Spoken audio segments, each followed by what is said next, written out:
अस्सलाम वालेकुम। मैं चाचा पाकिस्तान ने 199 स्कोर किया और साबित फरहान 58 बॉल पे सेंचुरी मारी। टॉप स्कोरर उसके बाद जो दूसरे नंबर पे रहे वो आगा जी रहे और तीसरे नंबर पे शादाब रहे।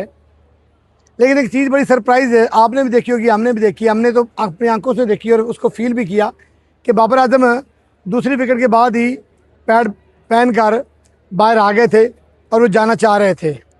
जब तीसरी विकेट गिरी तो उसके बाद भी जब कोच ने या कैप्टन ने बाबर को बैटिंग के लिए ना भेजा तो बाबर गुस्से से वापस चले गए।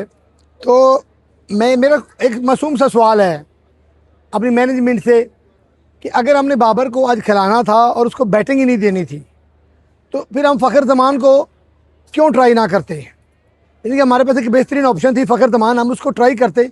हमारे पास ज़बरदस्त किस्म की ऑप्शन थी, वो बंदा भी देख लेते। जैसे ख्वाजा नाफे को हमने देखा, वो 5 स्कोर पे आउट हो गया, नो प्रॉब्लम।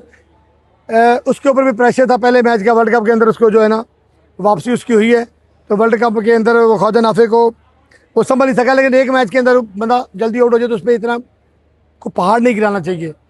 बात करने का मकसद कि अगर आज बाबर को मौका देना ही देना था, लाडले को खिलाना ही खिलाना था, तो फिर आई थिंक उसको बैटिंग में भेजते।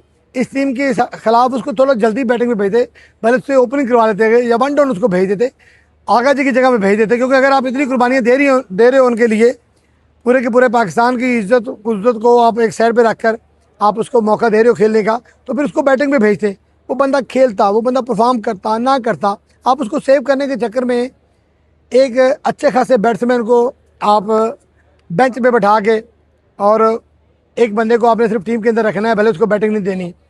3 खिलाड़ी आउट होने के बदल के जो बाबर का रेगुलर नंबर था, क्या तो फिर हमें जितने भी फैंस हैं या क्रिकेट को देखने वाले या क्रिकेट लवर हैं उनको बता दिया जाए कि बाबर का एक्चुअली नंबर है कौन सा। अगर नबीबिया जैसे कंट्री के अगेंस्ट भी हम उसको जल्दी नहीं भेज सकते तो उसका फिर नंबर कहाँ है। मुझे तो लगता है फिर उसकी टीम के अंदर जगह भी नहीं है कि एक। और दूसरे नंबर पे आज एक और है कि शहनशाह अफरीदी आज पहली दफ़ा जब से वो टीम के अंदर सेलेक्ट हुआ है, पहली दफ़ा टीम में मौजूद है लेकिन बेंच पे बैठा हुआ है। सही है, तो ये भी बड़ी अच्छी बात है। शादाब अच्छा खेला, लेकिन नबीबिया के जैसे छोटे कंट्री के खिलाफ अच्छा खेल के फिर हमारे मुंह के ऊपर चपेट मारने वाली बात होती है। बड़े मैच के अंदर जब परफॉर्म नहीं करते तो फिर जो है ना वो मेरी बात समझ में नहीं आती। अब राना फ़हीम अशरफ है, अभी देखते हैं उससे बॉलिंग लेते हैं कि नहीं लेते।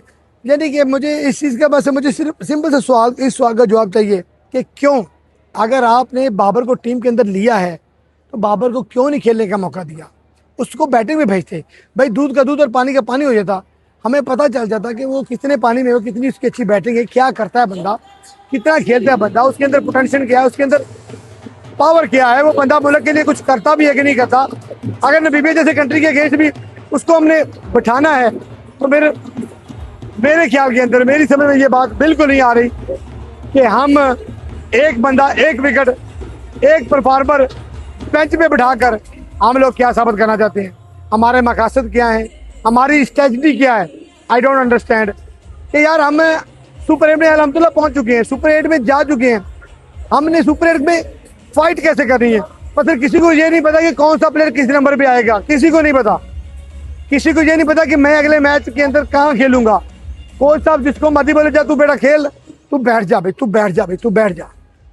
तो वेरी बैड। टीम हमारी हमेशा हारती मिसमैनेजमेंट की वजह से है। यानी कि अगर इब्रार को बार बार स्कोर पड़ रहे थे तो हमें तो इंडिया के अगेंस्ट भी राना फ़हीम अशरफ को ओवर दे देना चाहिए था। सारी दुनिया ये क्वेश्चन कर रही है कि उस्मान तारिक जो है वो एक बेहतरीन है और इंडिया के लिए ख़तरनाक था, लेकिन हमने उस्मान तारिक को भी मौका नहीं दिया। इंडिया के अगेंस्ट इतना लेके गया कि उन्होंने जितना मारना था मार दिया, फिर जैसे उस्मान तारिक आए उनकी ब्रेक लग गई। हम प्रेशर को जो है ना बिल्ड करने नहीं जानते, हम प्रेशर मेंटेन करने नहीं जानते, हम प्रेशर बनाने नहीं जानते। हम अपना जो इक्का है वो भी दुक्की की तरह शो कर रहे होते हैं। यानी कि एक बड़ा प्लेयर भी या बड़ा नाम भी हम दुक्की की तरह शो कर रहे होते हैं। तो वेरी रॉन्ग। जब तक हमारी कोई स्ट्रेटजी नहीं होगी, जब तक हमारी कोई मैनेजमेंट प्रॉपरली काम नहीं करेगी, आप मोहसिन नकवी को खुदा की कसम आप उनको खज्जल करवा रहे हो। आपकी गलत कारकर्दगी की वजह से बातें उस पर हो रही हैं, बातें पाकिस्तान पे हो रही हैं। पर मुझे ये चीज़ अजीब लगी, मैंने कहा आपसे शेयर करते हैं। Thank you very much.